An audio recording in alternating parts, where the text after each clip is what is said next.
Muy buenas noches, amigos y amigas. Los saluda Jorge Castillo Guzmán. Estamos conectados nuevamente para proseguir con el dictado de nuestro diplomado sobre el análisis integral de la legislación laboral. Estamos desarrollando el módulo referido a remuneraciones. Habíamos visto los ingresos remunerativos y los ingresos no remunerativos y el costeo laboral, ¿no? Les había mencionado que todo ello también estaba tratado en los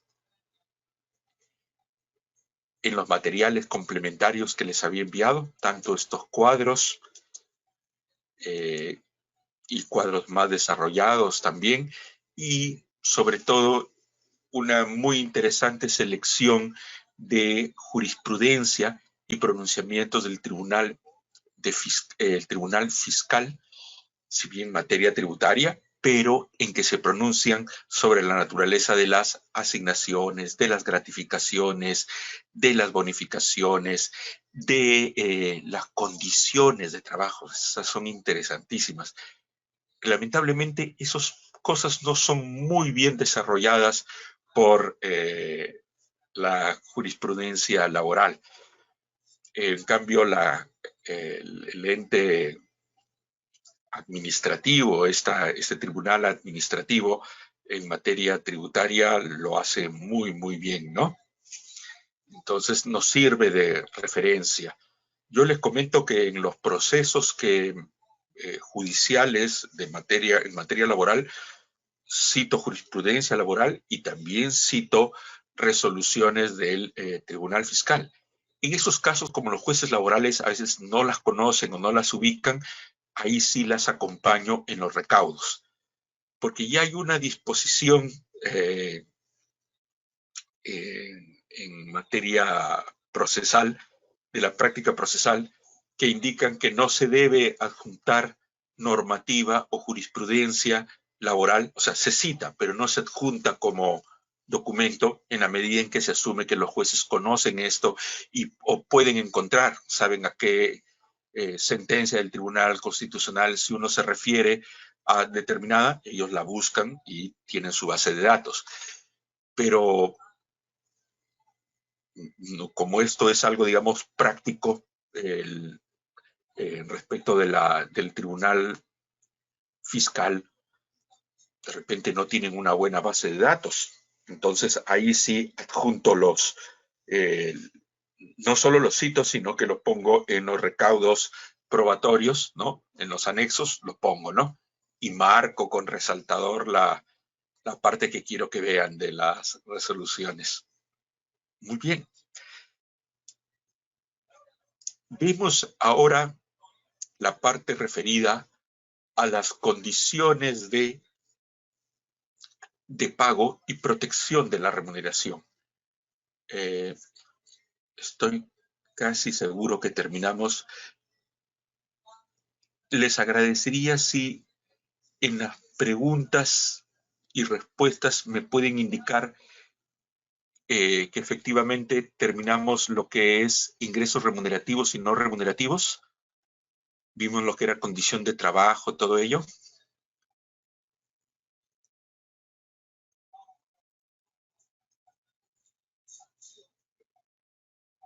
O en el chat. Si en el chat me pueden indicar que efectivamente vimos ingresos no remunerativos, las gratificaciones extraordinarias, las utilidades.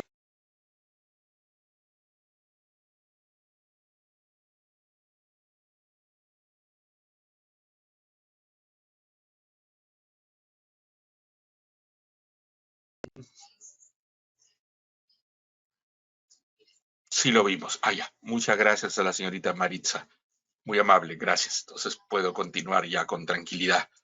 Normalmente apunto dónde me quedo cuando no termino toda una secuencia, pero este día no lo hice. Ya tantas cosas que uno ve que ya no confío en mi memoria. Muy bien. Ahora vemos un tema muy importante que está referido a las condiciones de pago y protección de la remuneración. Aquí, cuando hago referencia a la remuneración, en buena cuenta podría haber mencionado de todos los ingresos del trabajador, porque la protección y las condiciones de pago no solo se refieren a la remuneración en estricto, sino también a los ingresos no remunerativos, ¿no? Por ejemplo, el valor de pasajes, el refrigerio. Esos son montos que, o las prestaciones alimentarias indirectas, los vales de consumo, tienen la misma protección y condiciones de pago que vamos a desarrollar en este momento. Muy bien. Algo primordial es, y lo digo primordial porque en términos operativos, este criterio que está referido a las condiciones de pago, que se denomina la post-remuneración, nadie se lo plantea así en ese sentido de la post-remuneración, pero tiene que ver cuando nos preguntamos, ¿cabe dar adelanto de remuneraciones? Es decir, invertir la fórmula o la disposición de cómo se dan las obligaciones laborales en una relación o contrato de trabajo. Recuerden que dijimos que la relación o contrato de trabajo es un contrato de los denominados de prestaciones recíprocas. Es decir, que las partes contratantes se deben mutuamente prestaciones. Y la relación de trabajo, y sobre todo en la definición de lo que es remuneración, se nos dice que la remuneración es la contraprestación por el servicio dado por el trabajador. Entonces, si tenemos a las dos partes contratantes, el trabajador da el servicio y eso origina que haya una contraprestación del empleador, que es la remuneración. Por lo tanto, el orden es ese, remuneración y luego, perdónenme, prestación de servicios y luego remuneración. Y la idea del adelanto de remuneraciones supondría primero remuneración y después la prestación de servicios, lo cual estaría dislocando la posición que tiene las obligaciones mutuas que se deben las partes en el contrato de trabajo por la propia definición de lo que es relación de trabajo, artículo 4 de la Ley de Productividad, y de lo que es remuneración en el artículo 6 de la Ley de Productividad.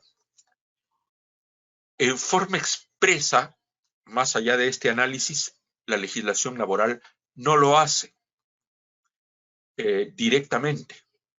Más bien en el Código Civil, donde se regulan algo muy parecido a la relación laboral, que es la locación de servicios, que no entra en el ámbito laboral, y todo lo contrario, porque precisamente el Código Civil regula una prestación de servicios independiente y la laboral una relación de servicio o una prestación de servicios subordinada.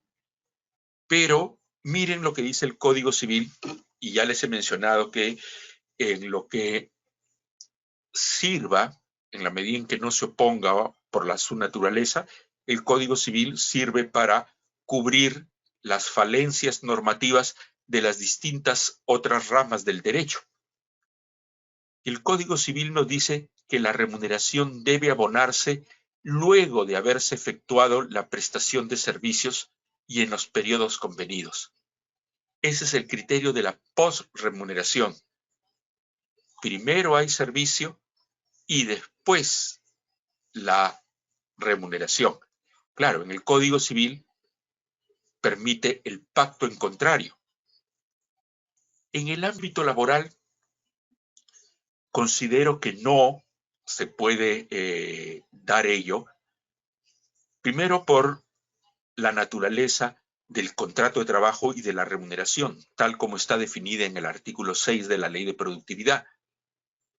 Y también porque se consagra la libertad de trabajo.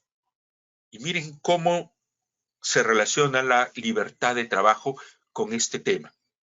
La libertad de trabajo establecida en la Constitución supone dos tipos de libertades: la libertad de entrada y la libertad de salida.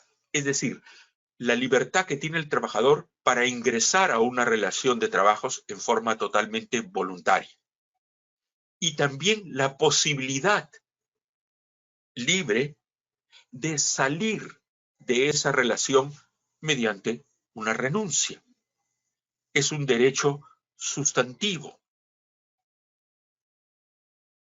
Es una base de la relación de trabajo, en que se entra libremente a la relación y se sale libremente de ella también. Y dar adelantos de remuneración, y cuando me refiero a adelanto, no es el adelanto del pago, que eso sí es normal y está convenido en el contrato o en la costumbre o en el convenio colectivo, y que nunca ha sido objetado ni por la administración laboral ni por la jurisprudencia. Que, por ejemplo, si es que la periodicidad de pago es mensual, suele darse un adelanto en la quincena. Pero ahí lo que se está adelantando es el pago, no en sí misma la remuneración, porque la remuneración ya se gestó. O en palabras de los amigos contadores, ya se devengó la remuneración. He trabajado 15 días y ya está devengada la remuneración. Ya me la he ganado como trabajador, sino que el pago no se me da ni por día ni por semana, sino por mes, porque esa es la periodicidad pactada. Pero se puede establecer por convenio entre las partes, por costumbre o decisión del empleador, dar un adelanto. Pero ese es un adelanto del pago, no en sí de la remuneración. Un adelanto de remuneración es, por ejemplo, que se me pida adelantada la remuneración de abril y mayo, que todavía no lo he elaborado, y el empleador me lo dé por ayudarme, porque estoy en una necesidad. Más todavía sería contradictorio si es que pretendo, que muchas veces dice, bueno, no lo hago de la remuneración común, sino del descanso vacacional. O mis vacaciones que me tocan en mayo, págame ahora, y cuando en mayo salga de descanso, ya no me pagas. Peor, ¿por qué? Porque las vacaciones están definidas como un descanso remunerado y no se puede escindir, no se puede separar el pago, la remuneración del descanso vacacional. Tienen que ir juntos en el mes. Entonces, ante esta figura, ¿qué hace el empleador que quiere ayudar? Porque normalmente el adelanto de remuneración no lo hace por iniciativa el empleador, lo hace ante un requerimiento del trabajador que le pide un adelanto porque tiene una necesidad económica. Entonces, si el empleador desea ayudar a su trabajador, que no utilice el adelanto de remuneraciones, que no está permitida, tampoco de beneficios sociales como gratificación, porque la gratificación sí, en ese caso, sí tiene una norma expresa que dice que no se puede dar en forma adelantada ni proporcional. Entonces, miren, la idea es no adelantar nada. ¿Y qué hace el empleador que quiere ayudar al trabajador necesitado? Un préstamo. Un préstamo que es un contrato de naturaleza civil, que en el Código Civil lo vamos a encontrar como contrato de mutuo, como contrato de mutuo. Y es un contrato de préstamo de dinero que el Código Civil permite que sea a título gratuito o a título oneroso. Es decir, se puede dar con o sin cobro de intereses. Normalmente el empleador lo da sin intereses, ¿no es cierto? Porque no está lucrando, lo está dando para ayudar a su trabajador. Y es algo totalmente permitido. Se puede incorporar, se bancariza la salida de dinero, se incorpora a la contabilidad la salida del dinero y el empleador se siente protegido porque en el contrato pueden poner que ese préstamo se descontará, por ejemplo, mensualmente en tal proporción de las remuneraciones del trabajador y el trabajador autoriza a ese descuento. Y se pone, ¿no?, que inclusive si cesara el trabajador con anterioridad, se descontará de los beneficios sociales hasta el tope que la ley permite, ¿no? En todo caso, el empleador es el que decide. A veces me preguntan, ¿hasta cuánto puede ¿hasta cuánto puede prestar? No hay límite. Obviamente ahí uno obra como obraría un banco o una persona a quien le piden dinero. ¿Cuánto están ustedes dispuestos de dar de préstamo a alguien que les pide? Tiene que analizar varias cosas, su capacidad de pago, ¿no?, cuánto gana, y ustedes saben cuánto gana porque son quienes le pagan. A un trabajador que gane el mínimo sería económicamente o financieramente un buen juicio o un raciocinio de riesgo prestarle a la persona 20,000 soles, que es 20 veces más de lo que gana. Me parece que no, ¿no? En todo caso, el empleador debe hacer un juicio de valor y hacer un raciocinio para ver esta persona qué cargas de familia tiene, qué capacidad de ahorro tiene para pagarme, también el puesto que ha tomado, qué tan volátil puede ser que renuncie y se vaya y me deje colgado con el préstamo. Entonces, esas cosas, no es que haya un límite legal para establecer la cantidad del préstamo, pero sí es que hacemos como hace un banco. Un banco nos hace propaganda para que ofrece préstamos, pero cuando vamos al momento de que nos hagan el préstamo, no nos van a dar lo que pedimos. Van a analizar nuestra capacidad de ingreso, nuestra capacidad de pago. Nos pueden pedir un aval, ¿no?, una garantía. La garantía más común es la hipoteca, ¿no?, en el préstamo bancario, ¿no?, y tiene un más bajo interés. Entonces, pues, sin entrar mucho en eso, lo que indico es que no hay un monto límite de cuánto prestar. En todo caso, uno hace como empleador un raciocinio financiero.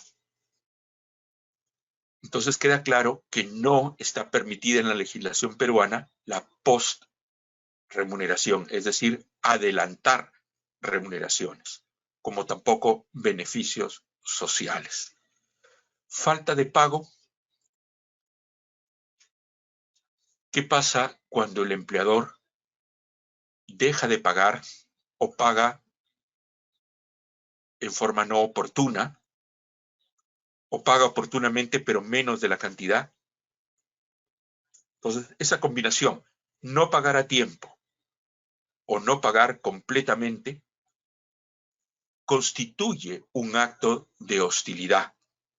La falta de pago oportuno de la remuneración, salvo razones de fuerza mayor o caso fortuito debidamente comprobados por el empleador, constituye un acto de hostilidad equivalente al despido. ¿Recuerdan cuando vimos los actos de hostilidad? Dijimos que eso también se denomina despido indirecto. no despido directamente al trabajador, pero lo canso, lo aburro, lo hostilizo, por ejemplo, no pagándole oportunamente, o pagándole pero siempre faltando para que el trabajador esté reclamando, etcétera. Pero no se considera acto de hostilidad cuando la demora se deba a razones de fuerza mayor o caso fortuito. Se cayó el sistema. Y eso es a veces muy conocido. Todo el mundo comenta, oye, tal día se cayó el sistema, no hubo internet. Sí, pues, en el banco de crédito no se pudo pagar, en el otro banco tampoco. Se va el fluido eléctrico. ¿Mm? Razones de fuerza mayor o caso fortuito debidamente comprobadas por el empleador, ¿no? Evitan que haya un acto de hostilidad. Ante la demora en el pago o pagando oportunamente, no pago el monto total de la remuneración, es decir, el incumplimiento total o parcial por parte del empleador del pago oportuno de las remuneraciones y demás beneficios, origina lo que se conoce como el interés legal laboral. Interés legal laboral. 3 palabras, y perdonen que lo diga así, porque existe también el interés legal a secas, que es para efectos civiles y comerciales. No, es otro el que nos interesa ver, el interés legal laboral. ¿Y ese interés quién lo establece? El Banco Central de Reserva. Es un interés legal no capitalizable, a diferencia del interés legal a secas, que sí es capitalizable. En cambio, el interés legal laboral es una tasa nominal que no se capitaliza y se devenga desde el día siguiente en el que se produce el incumplimiento y se genera hasta el día del pago efectivo de lo que se dejó de pagar en forma oportuna. Y algo muy particular, que este es un interés legal de carácter que se origina automáticamente.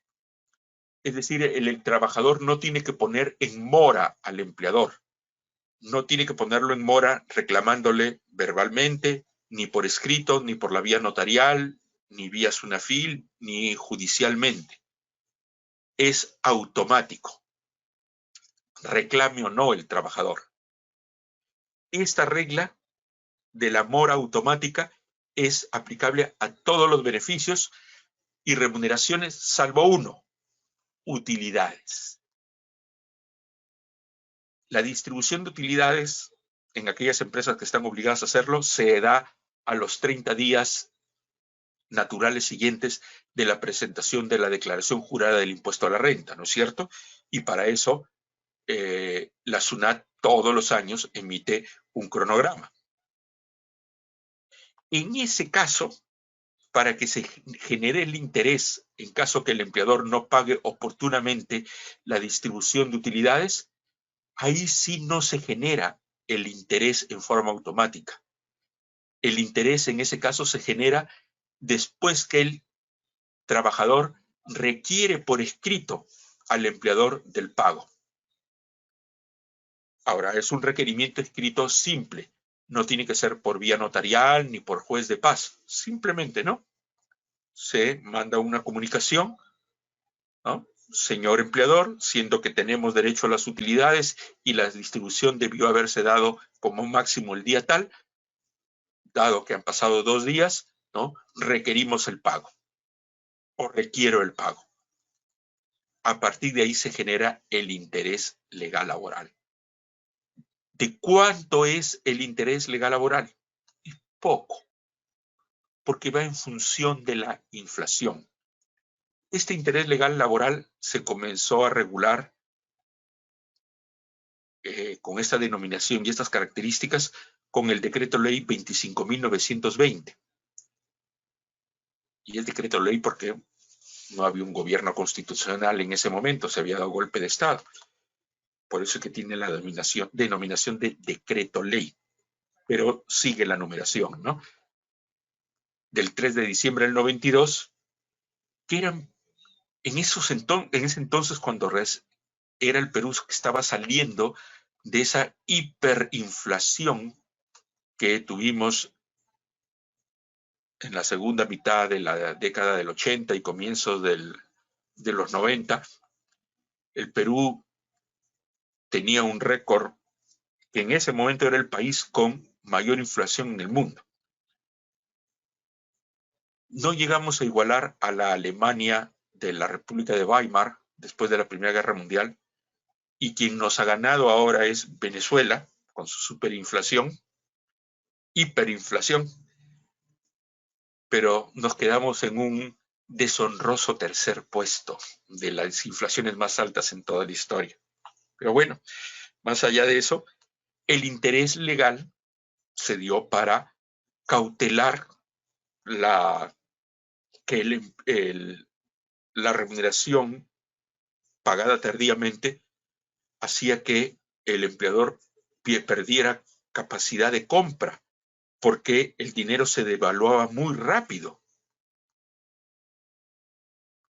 Entonces, el interés entonces estaba 20%, 25%. Ahora es 1%, 1.5 más o menos por ciento anual en moneda nacional, y menos de 1% anual si es moneda extranjera. Antes había que hacer todos unos cálculos enormes, pero ahora el Banco Central de Reserva nos ha facilitado las cosas y tiene una muy eficaz y amigable y fácil de usar calculadora de intereses legales. Aquí en la parte superior está la dirección web para acceder a esta calculadora. Es totalmente libre. Se pone el monto de la deuda, el tipo de moneda, la fecha inicial que comienza a correr el interés, que es a partir del día siguiente que se debió haber hecho el pago, el día de pago y qué tasa de interés.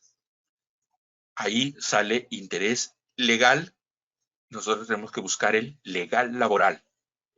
Y poniendo todos esos datos, sale cuánto es el interés generado y el acumulado del monto original más los intereses, ¿no? Más fácil, imposible. Y muy bueno colaboración del Banco Central de Reserva.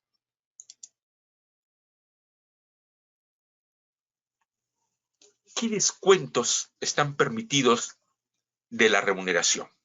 Veamos uno muy importante, porque es un descuento que se hace para un tercero, pero con autorización del trabajador. Es el descuento para las organizaciones sindicales, la llamada cuota sindical. En otros, el término más común es el de la cuota sindical. Otros le llaman abono sindical, bono sindical, etc. Pero en todo caso es la colaboración del trabajador a su sindicato. Para esto, el empleador, a pedido del sindicato y con autorización escrita del trabajador, está obligado a deducir de las remuneraciones las cuotas sindicales legales, ordinarias y extraordinarias.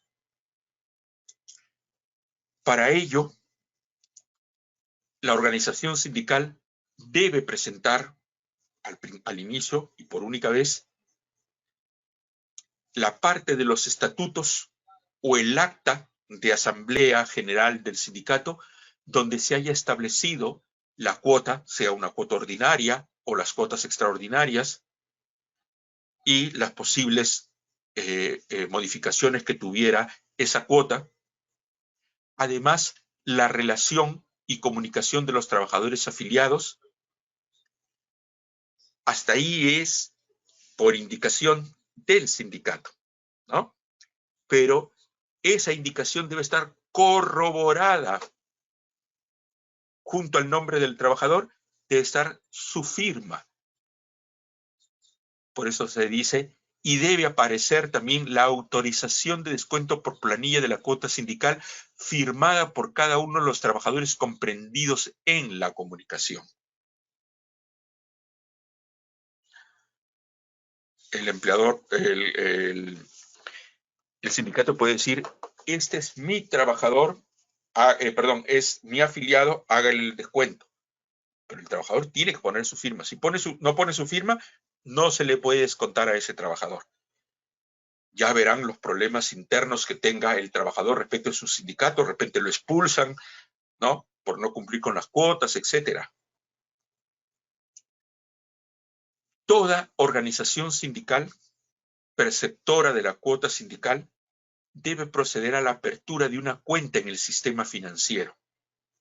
Es decir, no se va a entregar en efectivo a una persona, al secretario de Economía del sindicato, no, ni a la cuenta que está al nombre de algún directivo del sindicato o del secretario de Economía. El registro sindical otorga a la organización sindical personería jurídica, y al tener personería jurídica le permite abrir una cuenta en el sistema financiero, de tal manera que el sindicato abre una cuenta a su nombre, como cuando se abre una cuenta para la empresa. De tal manera que el empleador haga los pagos no en mano de un dirigente, no en la cuenta de un dirigente, sino en la cuenta a nombre de la organización sindical. Esto ha supuesto que la organización se formalice, obtenga su registro sindical, tenga personería jurídica, se pueda dirigir a un banco y abrir una cuenta, y según muestran sus estatutos, toda la Constitución, quiénes son los autorizados para abrir la cuenta, para hacer los retiros, las operaciones, etcétera. De tal manera que se garantiza la formalidad, sobre todo habiendo tantos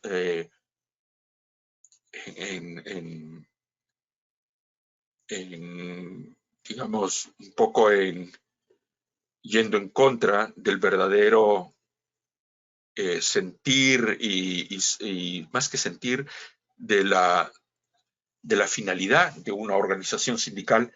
Hay organizaciones sindicales inexistentes, falsas, irregulares, que utilizan la extorsión, ¿no?, que suelen haber en determinados sectores económicos, sobre todo en construcción civil, donde es conocida la infiltración de mafias y que perjudican al trabajador, a la organización sindical seria y perjudican al empleador. El empleador está obligado a realizar el depósito de las cuotas que ha retenido en la cuenta del sistema financiero, que, insisto, es de titularidad de la organización sindical, en un plazo no mayor de 3 días hábiles de efectuada la retención. Y está prohibido, insisto, el abono de las cuotas retenidas en cualquier otra modalidad bajo sanción administrativa, de acuerdo con la Ley de Inspección de Trabajo y su reglamento. El empleador debe registrar el monto del descuento por cuota sindical en la planilla electrónica, donde se indica el registro sindical o el número de registro único del contribuyente, el RUC, de la organización sindical correspondiente. Si la organización sindical no fuera titular de una cuenta en el sistema financiero en el momento en que se hace la retención, entonces el empleador se convierte en depositario de la cuota sindical y no la entrega sino hasta que el sindicato abra debidamente la cuenta a nombre del sindicato y no de una persona en particular. Y ya recién el empleador hará el depósito. Pero mientras dure esa retención, no corre ningún interés en favor del sindicato, porque más bien es por una omisión de él, es que no ha habido, el empleador no puede cumplir con depositar en la cuenta, porque no la ha abierto. el trabajador puede revocar la autorización del descuento que se hace por planilla de la cuota sindical, que ya obedece a el régimen interno de las relaciones del afiliado al sindicato con su sindicato. Pero comunicado el empleador de esa revocatoria, deja de hacer el descuento a ese trabajador en particular. Un tema muy interesante es la bancarización. Fue una novedad en su momento, porque eran épocas en que todavía estábamos acostumbrados, cuando no eran muy altas las remuneraciones, en pagar por sobre. Yo recuerdo una empresa donde trabajé en el verano, cuando era estudiante, trabajaba en los veranos, era una tienda el familiar de un amigo del colegio, y vendía útiles de oficinas, y bueno, nos pagaban en los famosos sobres de pago, esos sobres Manila chiquitos así, que era para poner los billetes. Por eso decía, ya te dieron tu sobre, o qué gordito está tu sobre, ¿no? Era nos fastidiábamos, ¿no? Porque se nos pagaba ahí. Avisaban, ya están pagando, hay que pasar uno iba por ventanilla y cobraba. Y más bien el pago en cuenta como que no era muy común y lo tomábamos como algo medio complicado. Ya las empresas más grandes los hacían y la ley lo permitía, la norma de planillas decía se puede pagar no directamente sino a través de terceros, por ejemplo, un banco, siempre y cuando ese sistema no le cause ningún perjuicio económico al trabajador, y si hay cualquier costo debe ser asumido por el empleador. Se trataba de pagar el costo de la cuenta. Pero se dio la ley de bancarización y su reglamento y sus modificatorias, de tal manera que el empleador está obligado legalmente a bancarizar el pago cuando las remuneraciones son a partir de 3.500 soles o $1.000, obligatoriamente. Si gana menos, no hay obligación, pero amigos, amigas, es totalmente aconsejable, ¿no es cierto?, por el grado de inseguridad que hay en nuestro país. Ya no debe nadie manejar más que la caja chica en la empresa, ¿no?, para gastos corrientes. Y esto hay unos que lo minimizan porque en lugar de caja chica lo que hay es una tarjeta en que le dan a la persona, y porque ahora uno donde va puede comprar con tarjeta, ¿no? Y estas se abren a través de las cuentas de remuneraciones, o como se llama popularmente, cuenta sueldo, que son cuentas específicas donde solamente caben depósitos por parte del empleador, porque esa cuenta va a tener la protección que se tiene frente a los embargos de las remuneraciones, porque la remuneración está protegida contra los embargos, como veremos, hasta cierto punto. Y además, esas operaciones no están grabadas con el ITF. Por lo tanto, a bancarizar todos. Pago a través de otra persona. Pago a través del apoderado.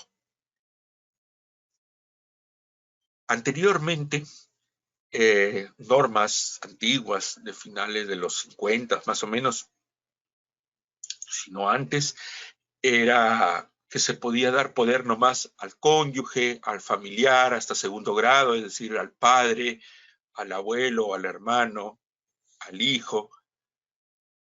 Pero no, ahora se puede dar, según la ley del notariado y su reglamento, el trabajador puede dar poder para cobro de remuneraciones o beneficios sociales de cualquier adeudo laboral a cualquier persona, siempre y cuando esté debidamente apoderada.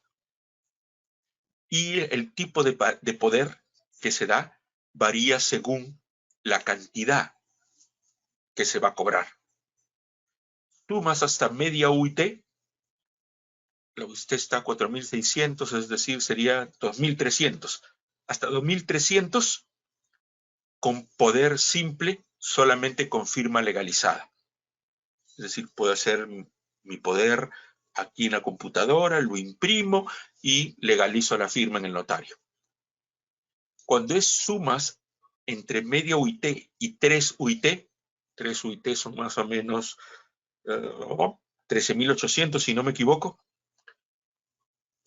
Es decir, entre 2.300 y 13.800 por el poder denominado poder fuera de registro, que es un poder que se protocoliza ante el notario.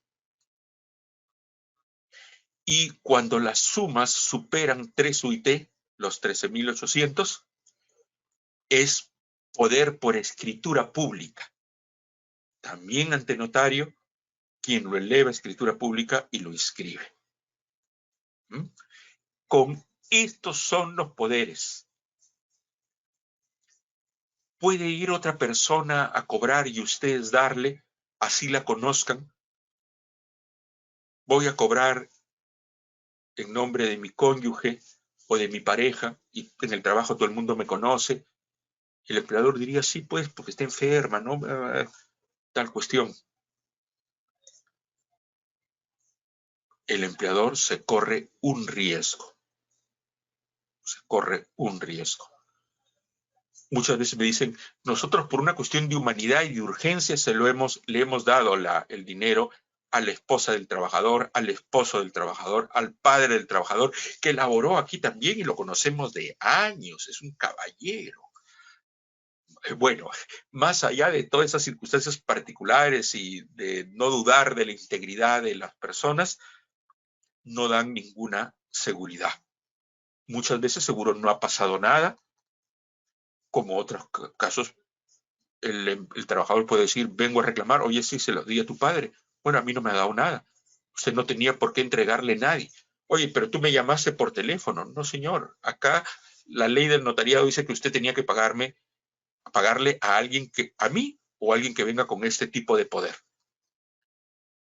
Consejo, poder del tipo que les planteo. Un tema muy interesante que no está en la ley es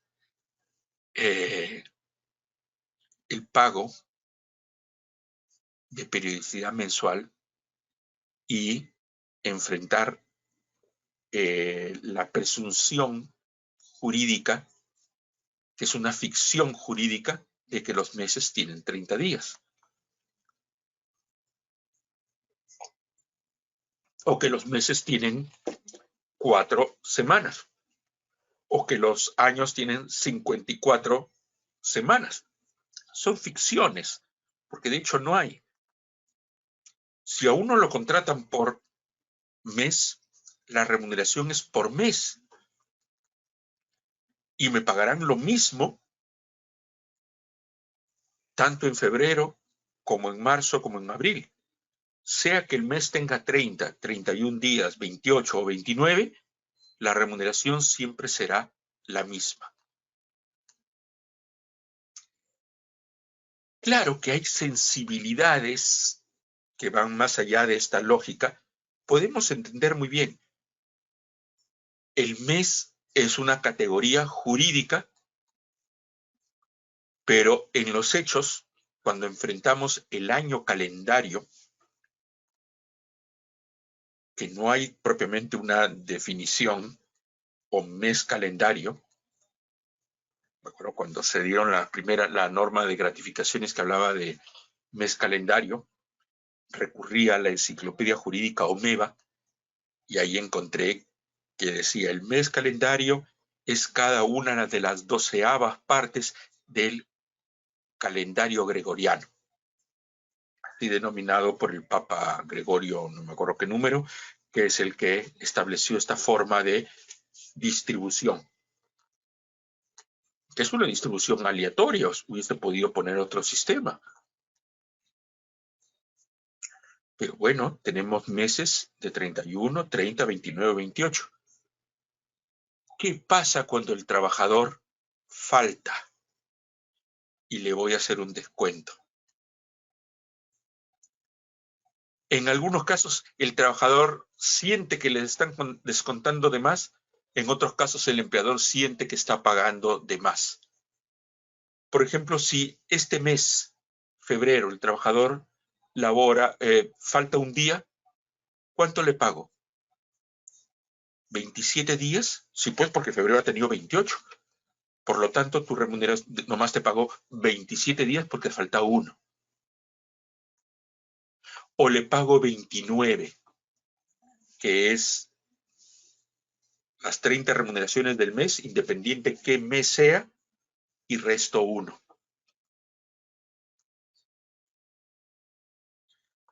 Esa misma lógica podría ser un trabajador que falte en mayo. Si me descuentas, me pagas 30 días.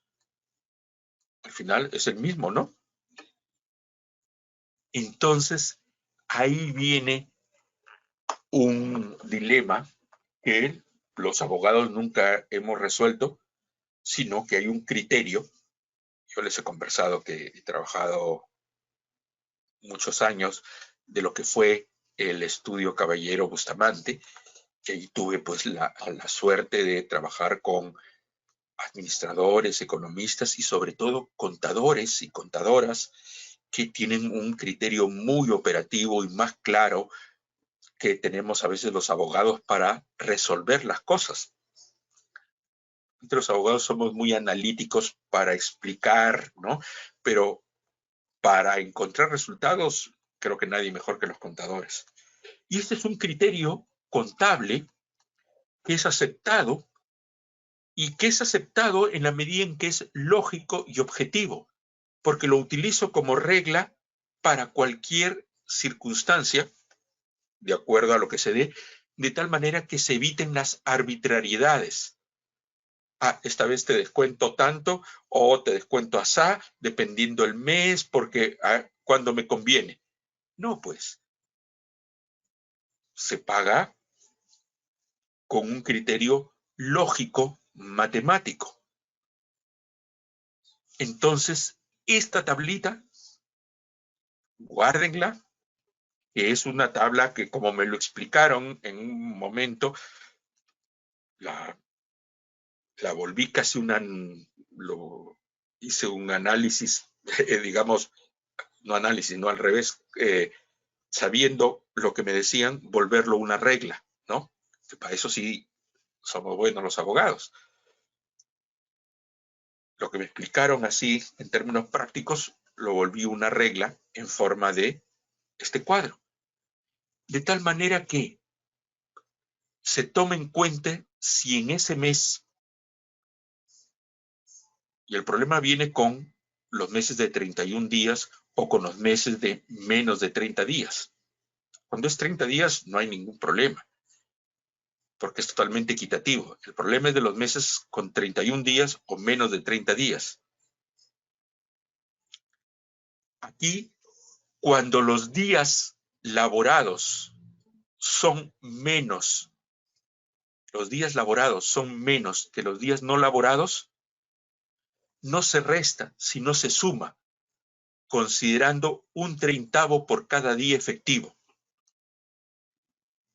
Lo contrario, cuando los días laborados son más que los días no laborados, ahí no sumo un treintavo, sino resto un treintavo por el día no laborado. En el ejemplo que les decía, que un trabajador falta un día en febrero. ¿Cuántos días laborados hay? 27. ¿Cuántos días no laborados hay? 1. Entonces, son menos los días no laborados.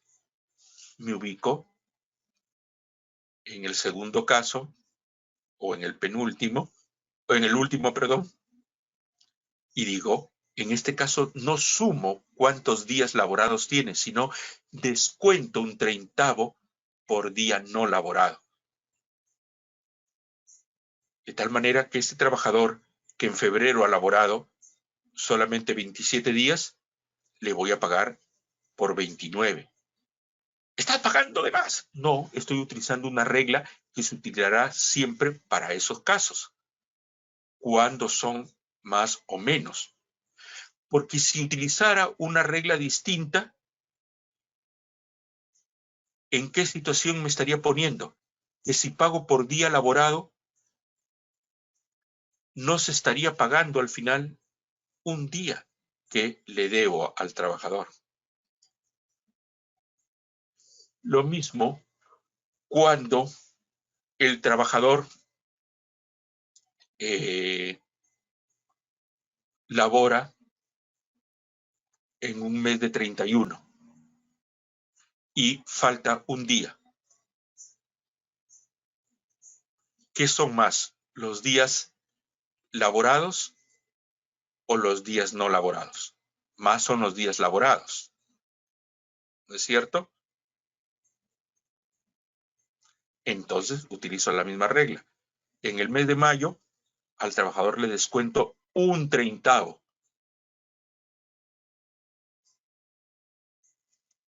De tal manera que le pago 29. Oiga, pero usted me está restando 2 días. No, señor, porque igual yo le iba a pagar por 30 días, sea que el mes tenga 30 o 31. El caso contrario es cuando, por ejemplo, laboro mucho menos. Por ejemplo, solamente un día en el mes de mayo, por ejemplo.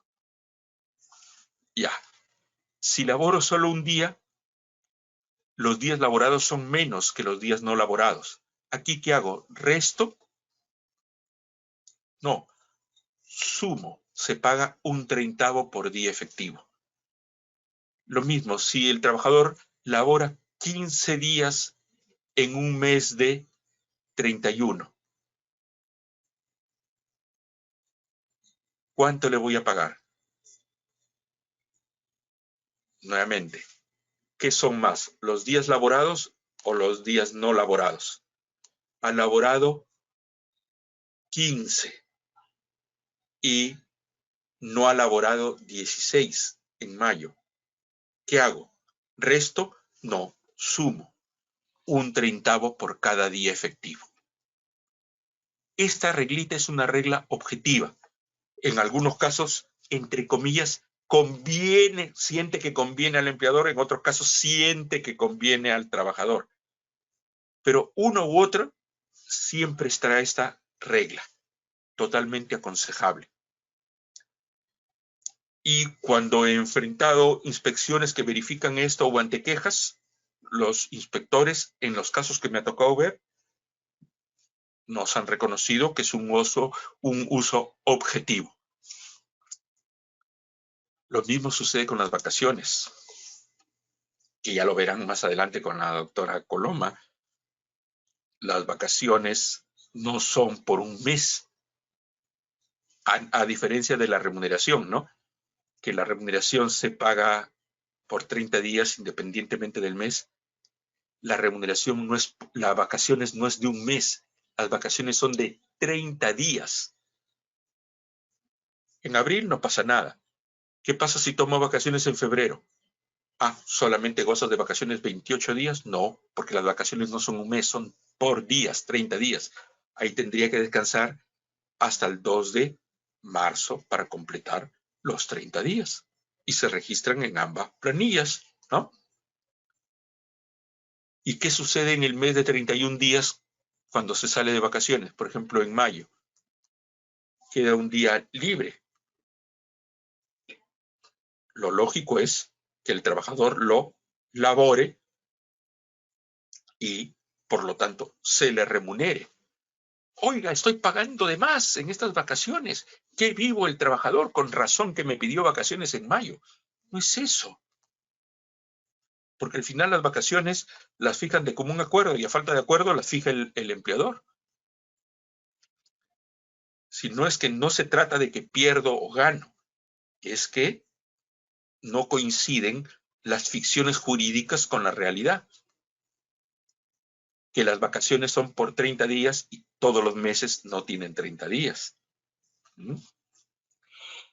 Otro aspecto muy operativo y muy en boga, dado que cesamos, nos jubilamos, y tanto es así que el nombre mismo de jubilación viene de jubileo, el año jubilar, ¿no? Jubileo es una situación positiva, de alegría, ¿no? De júbilo, porque ya trabajé, he pagado a un sistema, ya me voy a descansar con mi remuneración, con mi pensión, perdón. Pero dado que la pensión es tan baja, muchos nos vemos en la premura de seguir laborando. ¿Qué sucede? El trabajador el pensionista puede volver a laborar después de jubilado. Y recuerden algo, que ya lo vimos en las clases de extinción de la relación de trabajo, que la jubilación supone la extinción de la relación de trabajo. Entonces no es que sigo en planilla. Bueno, la jubilación implica necesariamente cese y me tienen que liquidar, pagar beneficios. ¿Puedo volver a laborar? Sí, con determinadas circunstancias que vamos a ver, pero comienzo una relación laboral desde cero. ¿Por qué? Porque cuando me jubilé hay extinción automática de la relación de trabajo. Entonces es reincorporarse al ámbito laboral, en la misma o en otra empresa, en la misma o en otra institución. Aunque aquí vemos el régimen privado, pero me he permitido ponerles en este cuadro que publiqué en este libro que les menciono, el SOS Laboral, de la revista Soluciones Laborales de Gaceta Jurídica, y también en el libro SOS Laboral para Contadores, que es libro de la parte de la suscripción de la revista Contadores y Empresas, también de la editorial Gaceta Jurídica. El cesante del Decreto Ley 2530, cada vez son menos, porque es un sistema que nació ya cerrado en el año 74 para quienes tenían 7 años de trabajo hasta ese momento, pero después se abrió. La 2530 es lo que se llamaba anteriormente la cédula viva, ¿no? El cesante de la 2530 o de la caja militar policial, es decir, pensionista de las Fuerzas Armadas o Policía Nacional, al cesar puede volver a laborar al sector público. En principio, no, salvo que una de las dos, la pensión o la remuneración que va a ganar al volver a laborar, provenga una de ellas de la actividad docente. Puedo cesar como administrativo y ahora trabajo como docente, o ceso como docente y ahora trabajo como administrativo. No puede haber administrativo ni docente.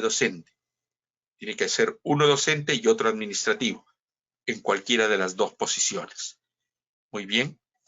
Eso es si se reincorpora el cesante del Estado al mismo sector público. Pero si comienza a trabajar, pero en una entidad privada, ¿puede laborar? Sí, totalmente libre. ¿Tiene que aportar a un sistema de pensiones?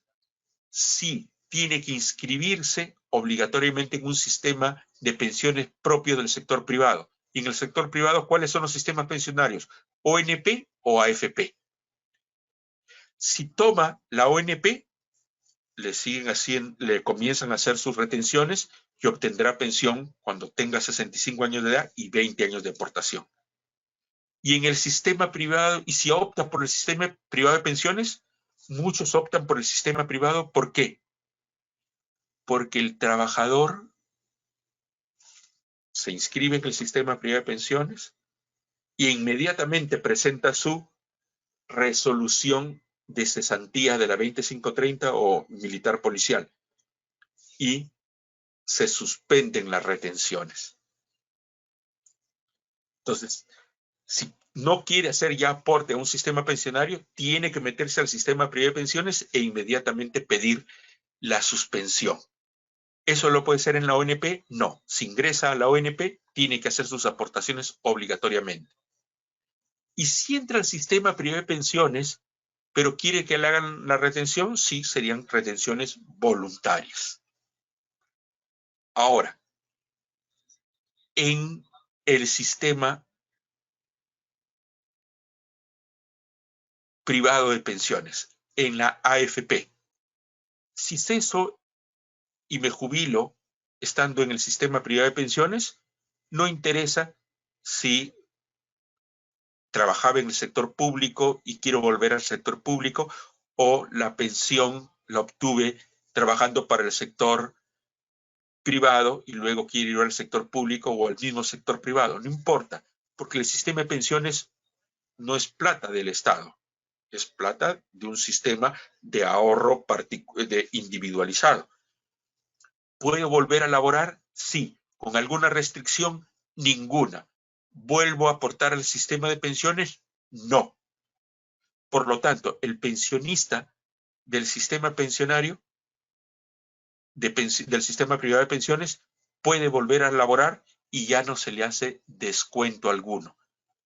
¿Cómo lo declaro? Me preguntan, ¿lo declaro como pensionista? No, porque respecto de ti, empresa, el trabajador es trabajador.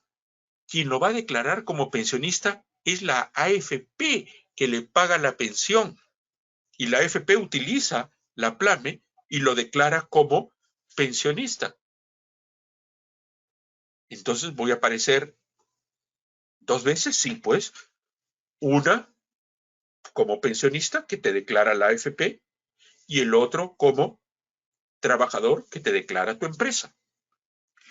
En el Sistema Nacional de Pensiones ha habido un cambio reciente de la ley 31.301 que permite ya sin ninguna restricción el que el pensionista de la 19.990, es decir, del Sistema Nacional de Pensiones que administra la ONP, vuelva a laborar.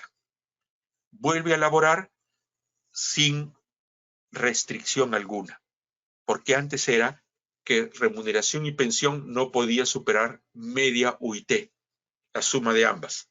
Y si superaba, tenía que pedir la suspensión de la pensión. Ahora ya no hay eso. Puedo volver a laborar aun cuando la suma de mi pensión y la remuneración supere esa media UIT. Ya no hay restricción. Y además, nos dice la 31.301, su ingreso no está sujeto al Sistema Nacional de Pensiones, salvo que el pensionista solicite dicha suspensión y la retención al Sistema Nacional de Pensiones. Es decir, señores ONP, quiero seguir aportando y eso le indico a mi empleador. ¿Y por qué querría seguir aportando? En la lógica, solamente en aquellos casos en que tengo una pensión muy baja, menor a la máxima legal, y quiero incrementarla con mayor tiempo de aportación o con una mejor remuneración de referencia para que cuando cese definitivamente se me recalcule la pensión. Sería el único.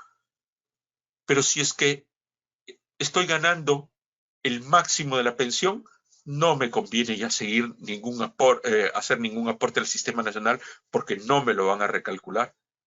Ustedes saben que la pensión de la ONP no pasa de 900 soles o 900 y pico, ya no recuerdo de estas alturas cuánto es la pensión máxima, que acá la tengo, pero es bajísima. De repente alguno de ustedes sí se acuerda y me lo pone ahí en el chat, pero recuerdo que es bien baja a ver si aquí en mi manual lo tengo.